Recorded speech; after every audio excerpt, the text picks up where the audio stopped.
2-3 प्रश्न पूछे गए हैं, उनकी मैं आपसे बात कर लूं, फिर रात के प्रयोग को समझाऊंगा और हम करेंगे।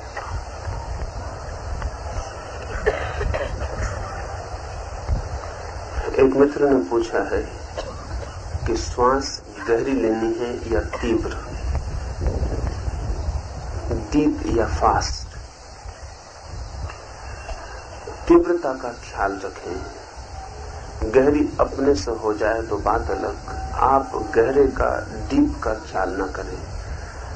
आप सिर्फ तीव्रता का, फास्टनेस का ख्याल रखें। जितने जोर से, जितनी तेजी से। तेजी इसलिए ताकि चोट हो सके, वो जो भीतर सोई हुई शक्ति है उसे उठाया और जगाया जा सके। हैमरिंग के लिए हथौड़ी की तरह चोट हो सके कुंडलनी पर, इसलिए तेज का ख्याल रखें। दूसरी बात पूछी है कि श्वास नाक से ही लेनी है या मुंह से भी ली जा सकती है। जहां तक बने नाक से ही लेनी है और नाक से ही छोड़नी है। अगर किसी को कठिनाई हो तो नाक से ले और मुंह से छोड़े।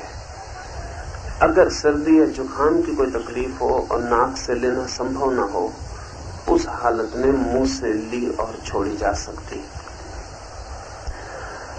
तीसरी बात पूछी है कि पूरे समय ध्यान करते वक्त मन के किसी कोने में कोई कहता रहता है, ये क्या कर रहे हैं, ये क्या कर रहे हैं।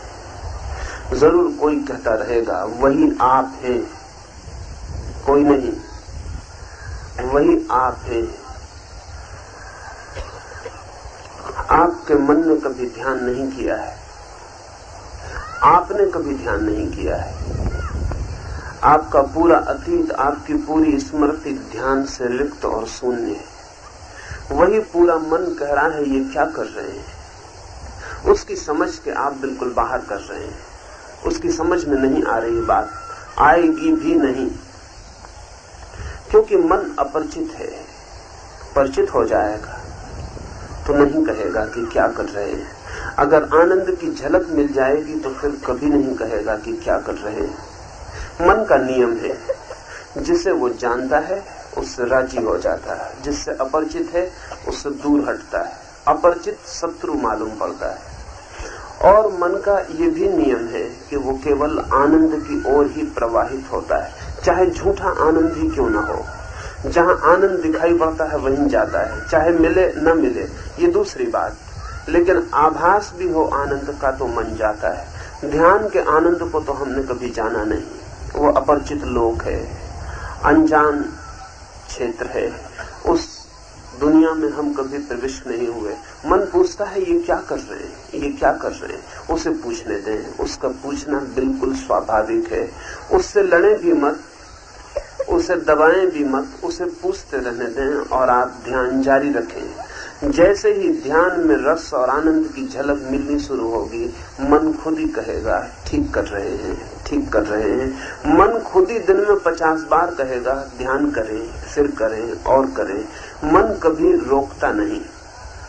सिर्फ आनंद का उसे थोड़ा सा भी अनुभव हो जाए तो मन उसी दिशा में प्रवाहित होने लगता है। जैसे पानी नीचे की ओर बहता है, ऐसा मन आनंद की ओर बहता है। झूठे आनंद की ओर भी जब बह जाता है तो सच्चे आनंद की ओर नहीं बहेगा, ऐसा सोचने का कोई भी कारण नहीं है। लेकिन आनंद का अनुभव निर्मित होने दें।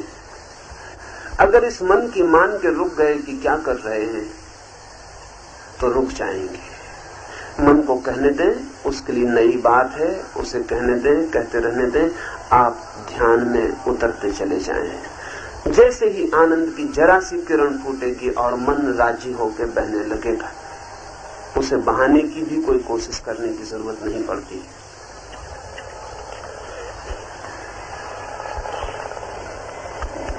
दूसरे मित्र ने पूछा है कि प्रकाश, शून्य, शांति, इनका उद्भव स्थान कहाँ है। असल में हम जिस भाषा से और जिस जगत से परिचित हैं, उसमें सब चीजें कहीं न कहीं होती हैं। अगर कोई पूछे बनारस कहाँ है तो हम बता सकते हैं नक्शे पर। कोई पूछे हिमालय कहाँ है तो बता सकते हैं, पश्चिम कहाँ है, पूरब कहाँ है तो बता सकते हैं। लेकिन कोई पूछे कि परमात्मा कहाँ है तो ख्याल में नहीं आता कि वो गलत सवाल पूछ रहा है, और जो जवाब देगा वो जवाब भी उससे ज्यादा गलत होगा, क्योंकि सवाल पूछने वाले को माफ किया जा सकता है कि वो गलत पूछे, जवाब देने वाले को माफ नहीं किया जा सकता है। जब हम पूछते हैं ईश्वर कहाँ है तो हम बुनियादी गलत सवाल पूछते हैं। क्यों? सवाल असल ऐसा होना चाहिए, ईश्वर कहाँ नहीं है। जो चीज कहीं होती है और कहीं नहीं होती है उसे हम बता सकते हैं वहां, लेकिन जो चीज सब जगह होती है उसे हम कैसे बताएं कि वो कहाँ है। कहाँ का सवाल सिर्फ वस्तुओं के संबंध में सही होता है, अस्तित्व के संबंध में सही नहीं होता। तो या तो हम कहें एवरीवेयर, सब जगह, सब कहीं, या अगर हम पसंद करते हो तो कह सकते हैं नोवेयर, कहीं नहीं। दोनों ही सही होंगे। अगर बुद्ध से पूछेंगे तो बुद्ध नकारात्मक भाषा पसंद करते हैं, वो कहेंगे नोवेयर, कहीं भी नहीं।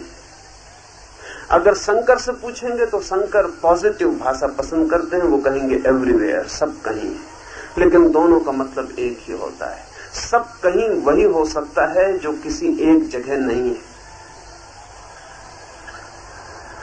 ये जो पूछा है शांति का, आनंद का, अमृत का स्थान कहाँ है, उद्गम का, सब जगह। और इसलिए बूंद की तरह उस सब में स्वयं को खोते ही आनंद मिलना शुरू हो जाता है। इसलिए जो अपने को बचाएगा वो खो जाएगा, और जो अपने को खो देगा वो पालेगा। जब बूंद सागर में गिर जाती है तो कहाँ होती है? कहीं नहीं, सब कहीं, सागर ही हो जाती है। ऐसे ही जैसे ही हम ध्यान में गिरते हैं, जैसे हमारी चेतना की बूंद ब्रह्म में गिर जाती, फिर हम कहीं नहीं होते।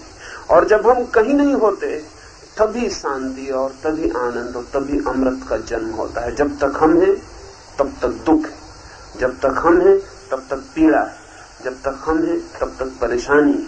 हमारा होना ही एंग्विश है, संताप है, वो हमारा अहंकार ही सारे दुखों की जड़ और आधार है। जब वो नहीं है, जब हम कह सकते हैं कि अभी मैं या तो कहीं भी नहीं हूं या सब जगह हूं, उसी क्षण आनंद का उद्गम स्रोत शुरू हो जाता है। प्रश्न ठीक है, हमारे मन में सवाल उठता ही है कि उद्गम कहाँ है। निश्चित ही गंगोत्री का उद्गम होता है, गंगा निकलती है गंगोत्री से, लेकिन सागर का उद्गम कभी पूछा है कहाँ? सागर का कोई उद्गम नहीं होता। सीमित का उद्गम हो सकता है, असीम का उद्गम नहीं होता। फिर सागर भी सीमित है।